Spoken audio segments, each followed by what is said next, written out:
In the small town of Columbus, Georgia, during the oppressive summer of 2017, the Williams family home stood as a silent monument to discipline and faith, its white clapboard exterior gleaming under the relentless sun. The house, a two-story structure with a wraparound porch and a lawn clipped to precision, exuded an aura of sanctity as though its very foundation had been laid with prayer. Nathan Williams, a 45-year-old pastor of the local Baptist church, had made this home his sanctuary for nearly 2 decades, shaping it into a reflection of his unwavering devotion. Each morning, while the world still slumbered in pre-dawn hush, Nathan rose with the mechanical grace of habit, his footsteps soft on the hardwood floors as he moved to his study to craft his weekly sermon. His life was a metronome of piety, morning devotions, Sunday services, pastoral visits, and evenings spent poring over Scripture. Every action was deliberate, a stitch in the fabric of a life dedicated to serving God and guiding his flock. 5 years prior, the rhythm of Nathan's existence had been disrupted when his wife Clara succumbed to cancer, her passing leaving a wound that neither prayer nor time could fully heal. Her absence lingered in the quiet corners of the house, a ghost that Nathan acknowledged only in his most private moments. Clara had left behind their only child, 16-year-old Jacob, a boy who inherited her gentle features and introspective nature. To Nathan, Jacob was not just a son, but a vessel for his legacy, the one who would one day ascend the pulpit and carry forward the family's calling. Jacob, however, was a study in contrast to his father's rigid certainty. Slight and wiry, with eyes that seemed to hold unspoken questions, he moved through the world with a quiet intensity, preferring the solitude of his sketchbook to the clamor of church socials. He spent hours reading novels or drawing, his pencil capturing the curve of a river or the shadow of a tree with a skill that Nathan noticed but never praised. In recent months, Jacob had grown increasingly distant, his responses to his father's inquiries brief, his attendance at church marked by a sullen reluctance. Nathan chalked it up to the storms of adolescence, a phase he believed could be navigated with firm guidance and fervent prayer. Kneeling in his study, he often sought divine wisdom, asking God to steer his son toward the path of righteousness. The Williams home, for all its outward perfection, bore the subtle marks of strain. The living room, with its worn floral sofa and polished oak coffee table, felt more like a shrine to memory than a space for connection. Framed photographs lined the fireplace mantel, frozen moments of a life that seemed to belong to another era. Nathan and Clara's wedding, Jacob as a toddler chasing fireflies, the three of them laughing at a church picnic. These images stood as silent sentinels, guarding a past that felt both precious and unreachable. Nathan maintained the house with the same meticulous care he applied to his ministry, ensuring every surface was dusted, every chore completed. Yet an undercurrent of unease permeated the air, as if the walls absorbed the weight of unvoiced grief. Jacob's bedroom, tucked at the far end of the upstairs hallway, was the one space that defied Nathan's order. Its walls were a collage of sketches, landscapes, faces, abstract shapes, pinned haphazardly, while books spilled from shelves onto the floor, a quiet act of defiance against the structure imposed elsewhere. One stifling evening, as the cicadas droned outside and the sky blazed with the hues of a dying sun, Nathan entered Jacob's room to retrieve a hymn book he had lent his son. The room was dimly lit, a single desk lamp casting a warm pool of light over a cluttered table strewn with pencils, erasers, and scraps of paper. Amid the chaos, Nathan's gaze settled on a sketchbook, its leather cover worn smooth from frequent handling. A flicker of curiosity, laced with a father's instinct, urged him to open it. The pages unfolded Jacob's inner world, rolling hills under a vast sky, a river winding through a forest, a portrait of Clara so vivid it stirred a pang in Nathan's chest. Each drawing was a testament to his son's talent, a gift Nathan admired in silence. But as he turned the pages, his fingers paused over a sketch that stopped his breath. It depicted 2 young men, their hands intertwined, their faces close in a moment of unspoken intimacy. The lines were delicate, almost reverent, as if Jacob had poured his soul into every stroke. Nathan's heart thudded, a wave of unease rising within him. He told himself it was merely a drawing, a fleeting whim, but the care in its execution hinted at something deeper, something that clashed with the teachings he had built his life upon. Driven by a need to understand, Nathan flipped further and discovered a folded sheet of paper tucked between the pages. It was a letter, written in Jacob's precise handwriting, addressed to someone named Marcus. The words were unguarded, a confession of feelings that Nathan's faith branded as sin. Jacob wrote of stolen moments, of a connection that made his heart race, of a longing he couldn't suppress. Each sentence landed like a stone, shattering the image Nathan held of his son. He closed the sketchbook, his hands unsteady, and stood rooted in place, the room suddenly oppressive. His faith, which had been his anchor through grief and doubt, now felt like a chain, binding him to a truth he could not reconcile. He did not confront Jacob that night. Instead, he retreated to his study, leaving the sketchbook behind, and fell to his knees. His prayers stretched into the hours before dawn, a fervent supplication for God to illuminate the path forward. He sought not only guidance, but absolution, for the fear and judgment that had taken root in his heart. By morning, Nathan's resolve had solidified. He sat at the kitchen table, the first rays of sunlight filtering through the lace curtains, and stared into his untouched coffee, now cold. His mind replayed the sketch, the letter, and the future he envisioned for Jacob, a future now clouded by what he had uncovered. He saw only one solution: to protect his son, to pull him back from a precipice he believed led to damnation. A memory surfaced of a pamphlet from a recent church conference, one describing a program called Bright Way, a retreat in rural Georgia that promised to redirect lost souls through faith and discipline. The decision settled over him, heavy but certain. He would send Jacob there, not out of malice, but out of a desperate love, convinced it was the only way to save his son's soul and preserve the legacy he had built. As the sun climbed higher, casting long shadows across the kitchen, Nathan felt the gravity of his choice, but buried his doubts, trusting that God would validate his sacrifice. The decision to send Jacob to the Brightway program had taken root in Nathan's mind like a commandment, unyielding and absolute. He had spent days researching the organization, poring over their website and brochures, which promised to restore wayward youth to the path of righteousness through a blend of prayer, discipline, and therapeutic intervention. The camp, nestled deep in the rural heart of Georgia, was described as a sanctuary for lost souls, a place where faith could mend what the world had broken.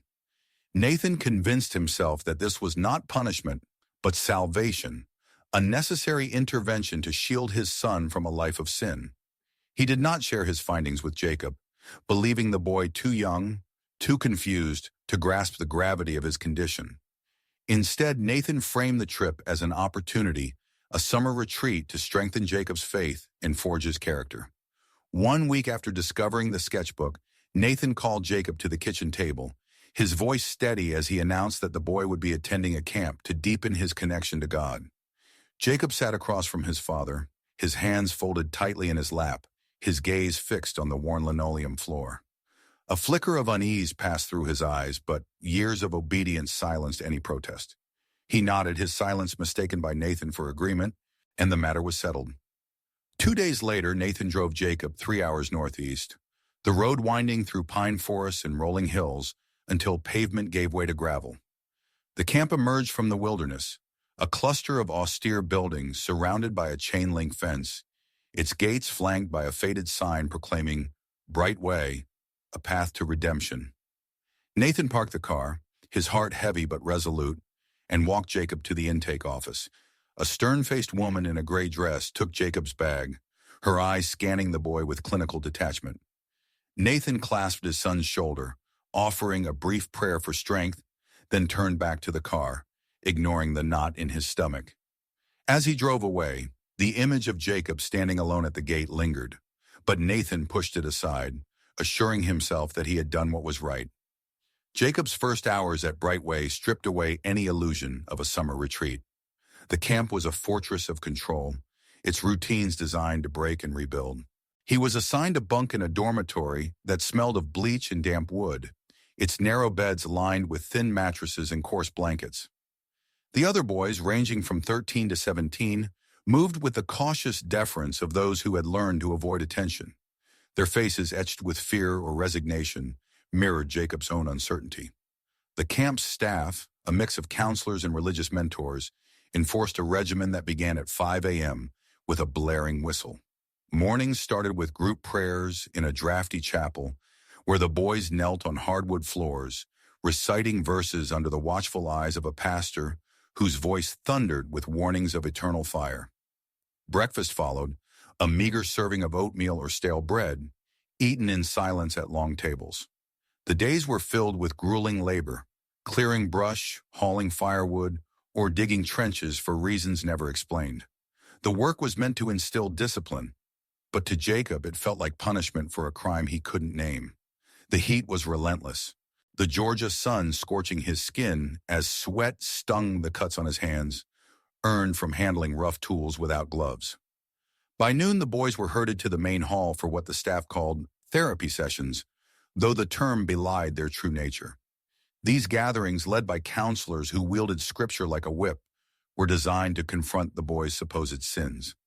Jacob was singled out early, his quiet demeanor mistaken for defiance. In a circle of folding chairs, under fluorescent lights that buzzed incessantly, he was made to stand and confess his wrongs. The counselors pressed him to admit to feelings he had barely begun to understand, labeling his emotions a sickness, a perversion that could be cured through repentance. When Jacob hesitated, his voice barely above a whisper, they mocked him, their words sharp and cutting, accusing him of weakness, of betraying God's design. Passages from Leviticus and Romans were read aloud, each verse a condemnation that sank into Jacob's chest like a stone. He tried to argue, to explain that he wasn't broken, but his words were met with scorn. One counselor, a gaunt man with eyes like flint, leaned close, his breath sour as he hissed that Jacob's resistance was the devil's work. The sessions left Jacob hollow, his thoughts tangled in shame and confusion. At night, back in the dormitory, he lay awake, the snores and whimpers of the other boys filling the darkness. He thought of his mother, her gentle smile, and wondered what she would have said about this place. The memory of her was a fleeting comfort, quickly overshadowed by the growing realization that his father had sent him here, had chosen this suffering for him. Jacob's initial attempts at resistance were small, refusing to recite certain prayers, lingering over tasks to avoid the therapy sessions. But each act of defiance was swiftly punished. His first protest, a quiet refusal to confess during a session, earned him a night in a solitary confinement cell, a windowless room no larger than a closet, where the air was thick with mildew. The darkness pressed against him, amplifying the voices in his head, his father's sermons, the counselor's accusations, his own doubts.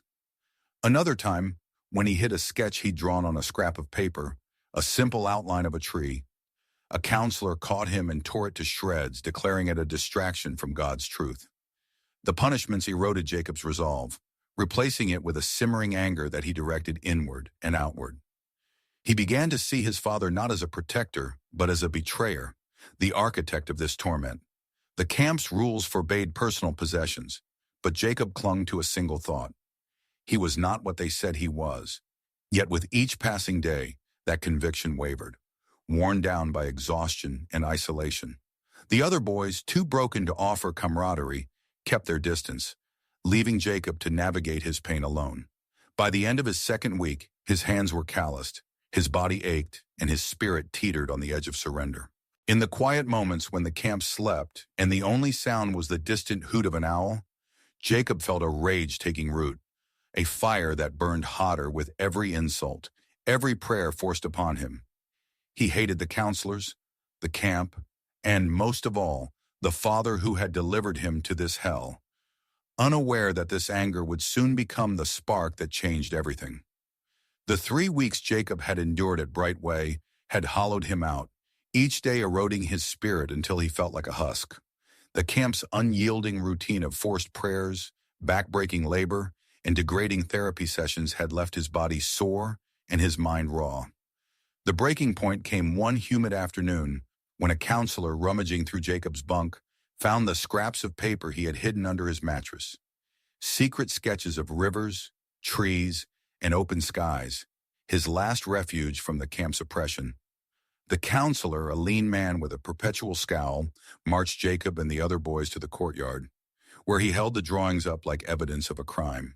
He denounced them as signs of Jacob's rebellion, proof of his refusal to renounce his sin, and before the silent, staring boys, he set the papers ablaze.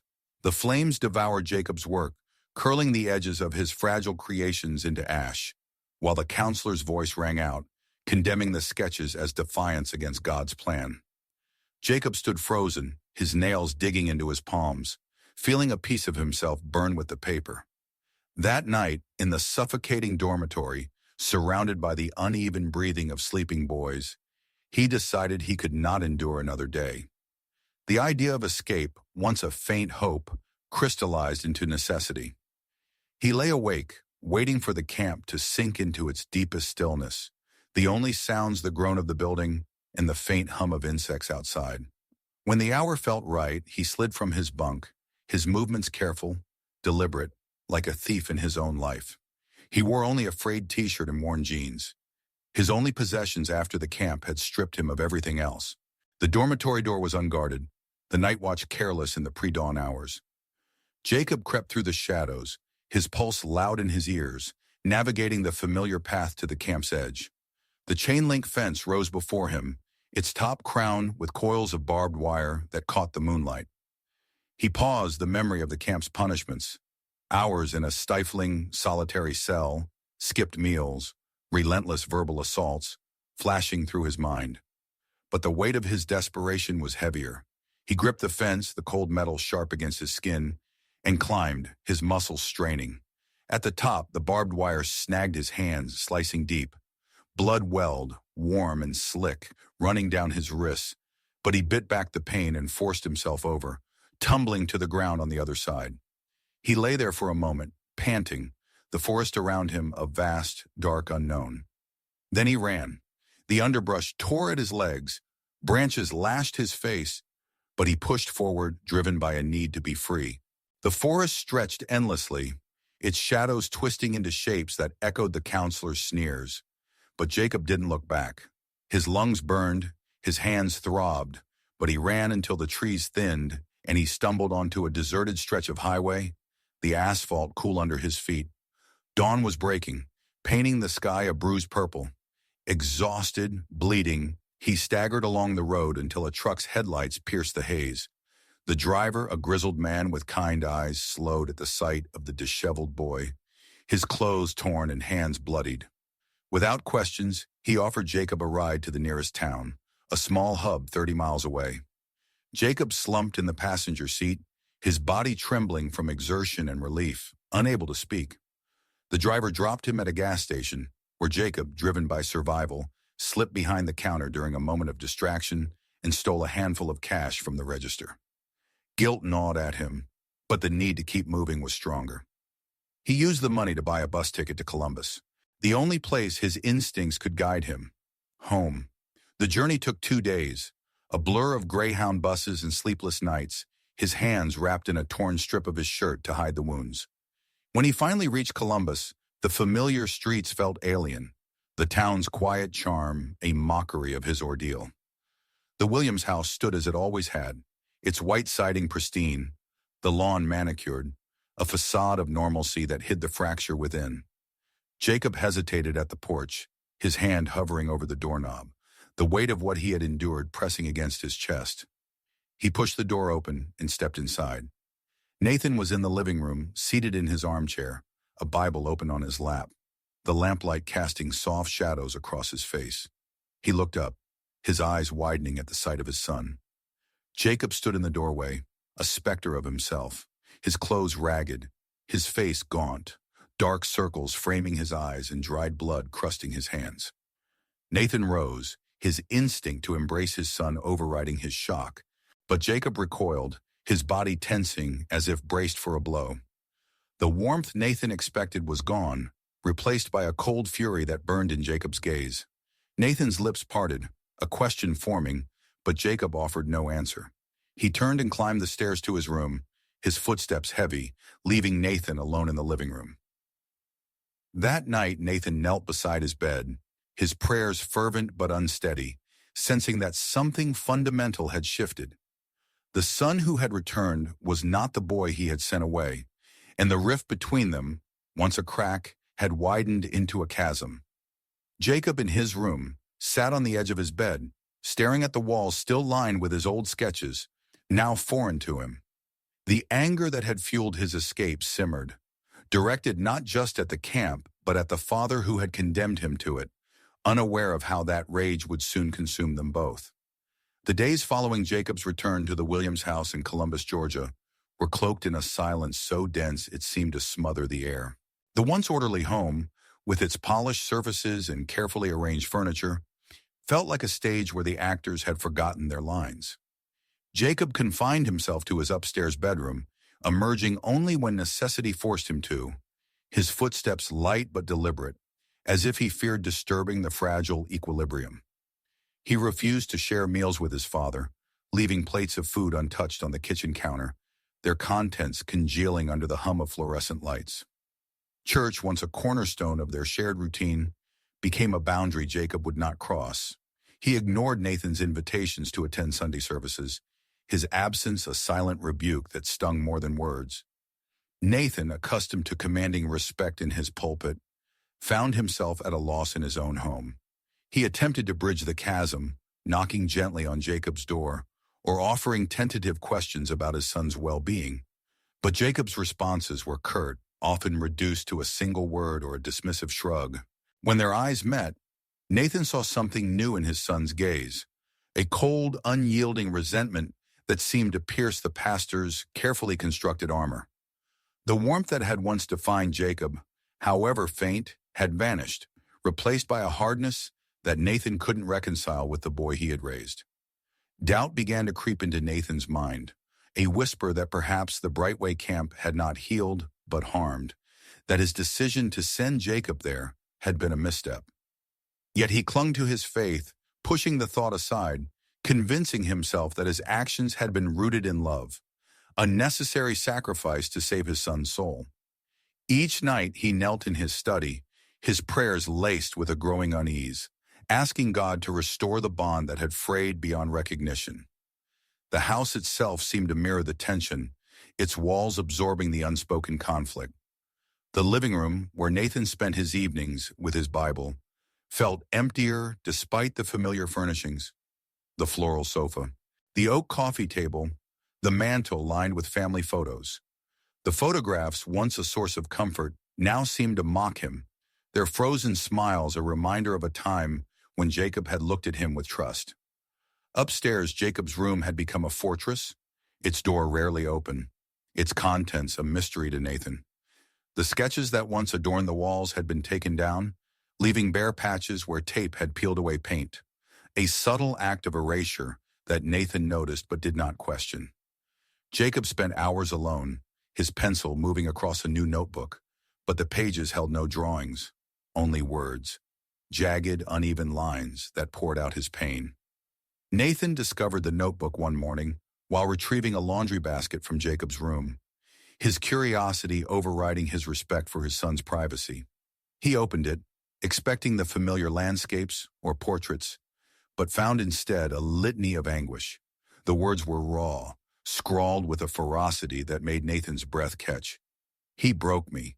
He wanted to kill who I am. I hate him for it. The sentences were unmistakably about Nathan, each one a blade that cut through his defenses. For the first time, fear gripped him, not of God's judgment, but of the son he no longer understood.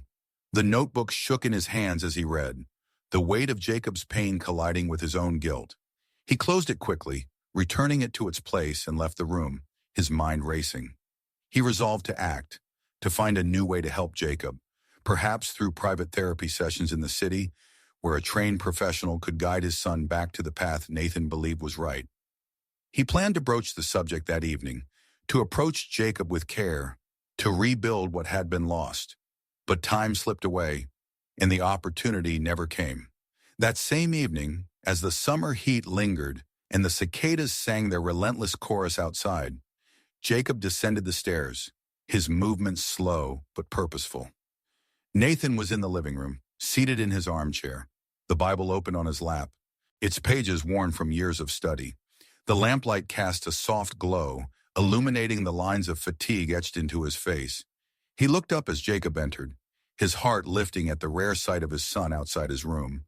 But the hope vanished when he saw what Jacob held. In his right hand was a kitchen knife, its blade catching the light with a cold glint. Jacob's face was a mask, his eyes vacant, yet burning with an intensity that chilled Nathan to his core.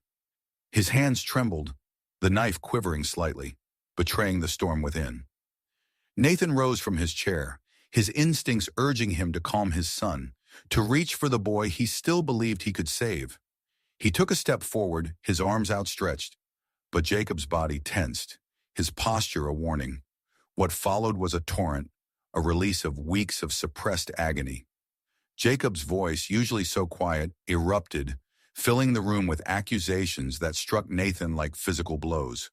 He spoke of betrayal, of the camp where he had been stripped of dignity, where counselors had humiliated him, forcing him to renounce parts of himself he was only beginning to understand.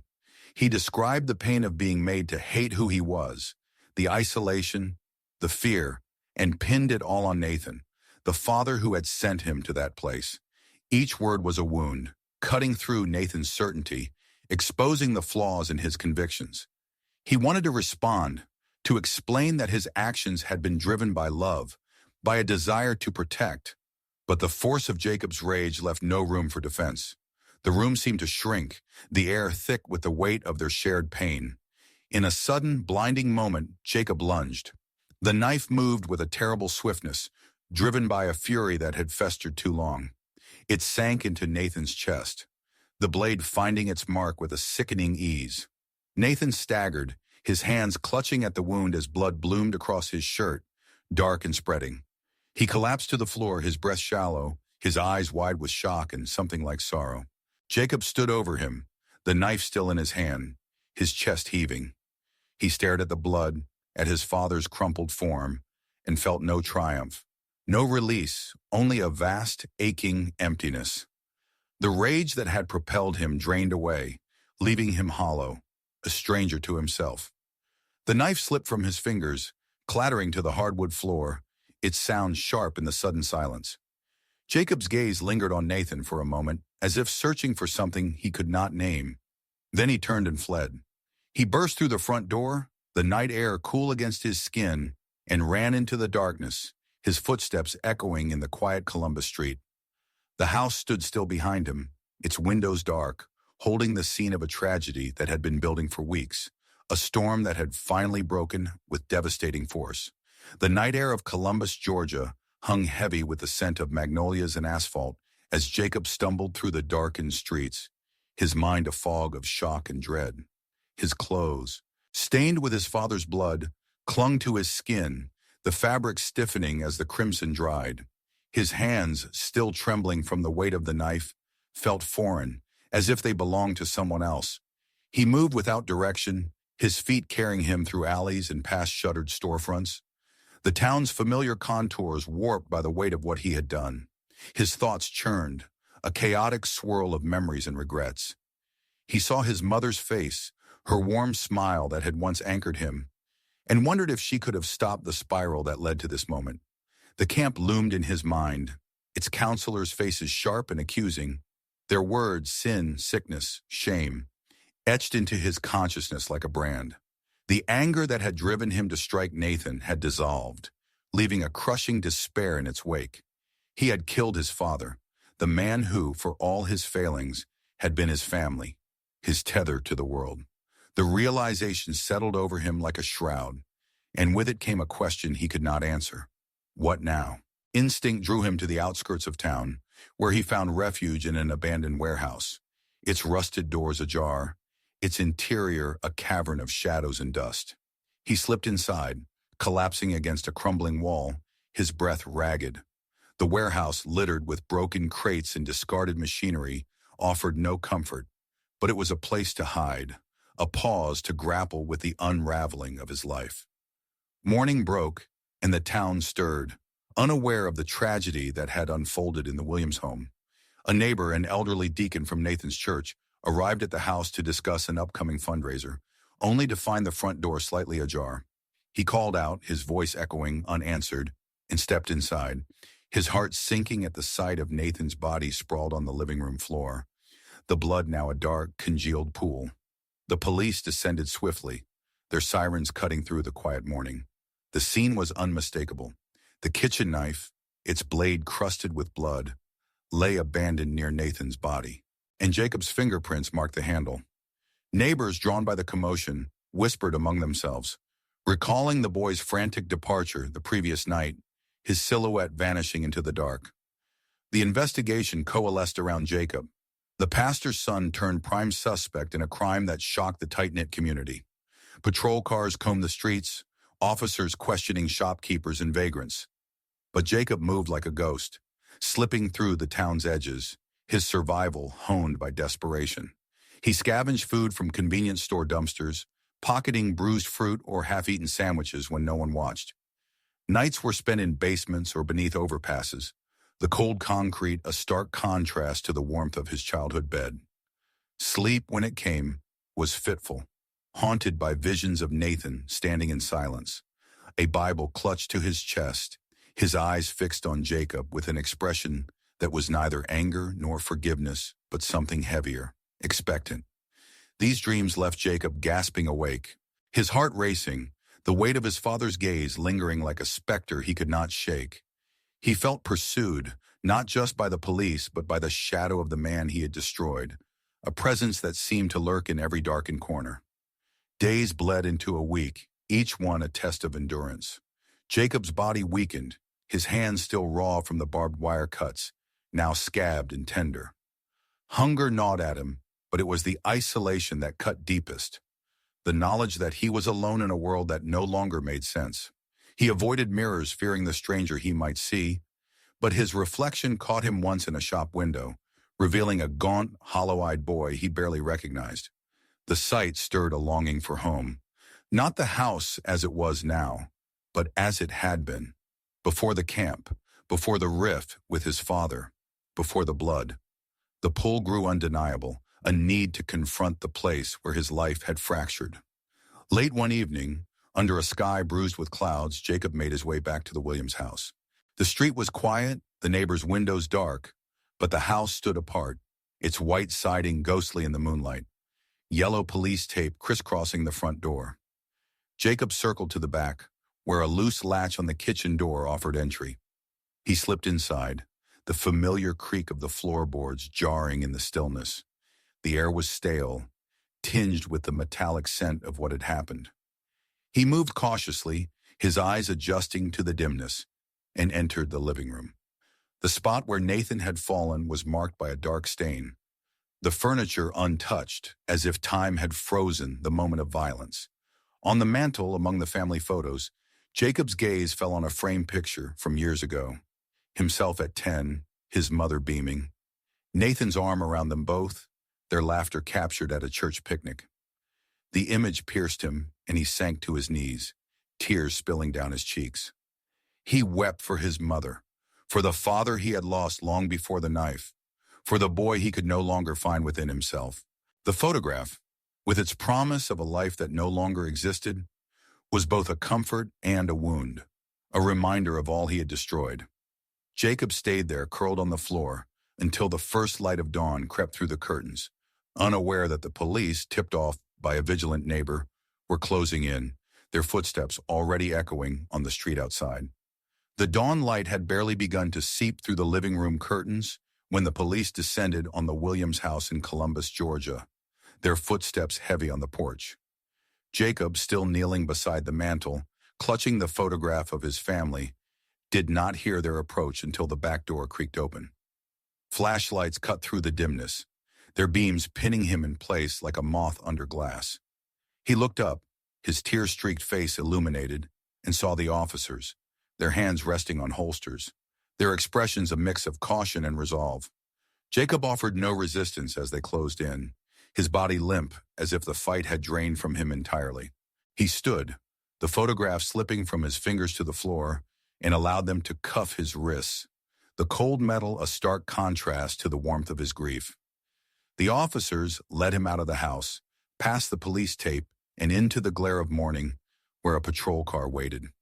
He did not look back at the house, its white siding now a silent witness to the tragedy that had unfolded within.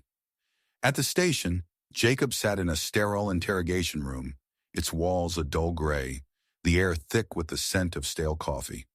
Detectives questioned him, their voices firm but measured, asking about the night of the murder, the knife, his motives. Jacob stared at the table, his hands folded, his silence a wall they could not breach. He offered no explanations, no denials, his mind replaying the moment the knife had pierced his father's chest, the blood spreading like a dark confession. His court-appointed attorney, a weary man with a stack of case files, visited him, speaking of the trauma Jacob had endured at the Brightway camp, the psychological toll that could mitigate his sentence. He argued that the abuse Jacob suffered, humiliation, isolation, forced self-denial, had pushed him to a breaking point. But Jacob shook his head, unwilling to let his pain be used as an excuse. He believed he deserved punishment, not just for the act of killing Nathan, but for failing to be the son his father had envisioned, for letting rage consume the love that had once existed between them. His silence in those early days was not defiance but surrender, an acceptance of a guilt that felt as heavy as the handcuffs he wore. The trial came swiftly, a somber affair in a Columbus courtroom where the air conditioner hummed against the late summer heat. The prosecution painted Jacob as a troubled youth, driven by anger to commit a heinous act, while the defense countered with accounts of the camp's cruelty, calling witnesses who testified to its harsh methods. The jury, a mix of locals who had known Nathan's church, deliberated for 2 days before delivering their verdict. Jacob was sentenced to 15 years in a state penitentiary, a term that felt both eternal and insufficient to encompass the weight of his actions. He was transferred to a facility 2 hours from Columbus, a sprawling complex of concrete and steel surrounded by barbed wire.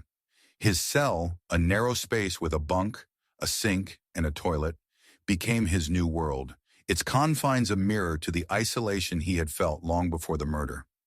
In those early months, Jacob existed in a haze, his days marked by the clang of gates and the shuffle of inmates. But slowly he found a lifeline in the one thing the camp had tried to strip from him, his art. He requested a pencil and paper, and though the guards provided only the barest supplies, he began to draw again. His new sketches were starkly different from the landscapes of his youth.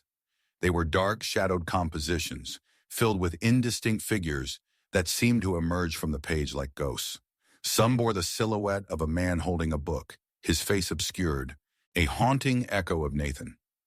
Others depicted fractured shapes, jagged lines that suggested a self broken and reassembled.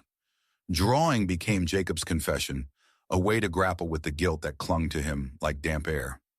He spent hours hunched over the small desk in his cell, the pencil's scratch the only sound, each stroke an attempt to make sense of the person he had become. Jacob also began to write, though not to the living. He penned letters to his mother, Clara, knowing she would never read them, her absence a wound that had never healed. The letters, scrawled in a notebook he kept hidden beneath his mattress, were apologies, not to Nathan, whose shadow loomed too large, but to himself. He wrote of the boy he had been, the one who loved to draw by the river, who laughed with his mother, who hoped for a future free of fear. He asked forgiveness for letting hatred take root, for allowing the camp's cruelty and his father's betrayal to define him. The act of writing was a quiet rebellion, a refusal to let his story end in despair, though he knew redemption was a distant hope. Outside his cell, the world moved on. In Columbus, Nathan's church, once a vibrant hub of the community, withered in the wake of the tragedy. Parishioners drifted away, unable to reconcile their faith with the loss of their pastor and the horror of his death. The church doors closed, its pews gathering dust, its steeple a silent marker of a community fractured. The Williams house stood abandoned, its lawn overgrown, its windows boarded.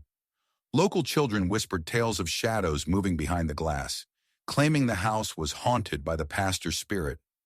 The stories grew into legend, but for Jacob, the shadows were real, woven into the fabric of his existence.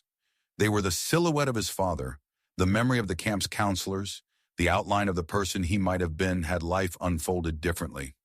In his cell, as months turned to years, Jacob carried these shadows, their weight a constant companion. Yet in the quiet moments when he drew or wrote, he glimpsed something else, a faint light, a possibility that one day he might forgive himself, might find a way to live with the shadows without letting them define him.